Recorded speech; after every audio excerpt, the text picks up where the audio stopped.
নাটোরের বড়াই গ্রামে জমি নিয়ে বিরোধের জেরে প্রতিপক্ষের ধারালো অস্ত্রের আঘাতে নাজিমউদ্দিন ভূঁইয়া নামে একজন নিহত হয়েছেন। এ সময় আহত হয়েছেন আরও 2 জন।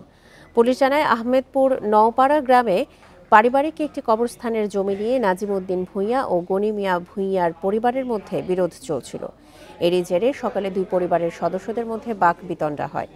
এক পর্যায়ে গনি মিয়া ভূঁইয়ার সমর্থকরা নাজিমউদ্দিনকে আঘাত করে, তাকে বাঁচাতে গেলে আহত হন 2 জন। পরে হতাহতদের উদ্ধার করে হাসপাতালে নেওয়া হলে নাজিমউদ্দিনকে মৃত ঘোষণা করেন চিকিৎসক। এই ঈদে জামা জুতো অ্যাকসেসরিজের ডিসকাউন্ট।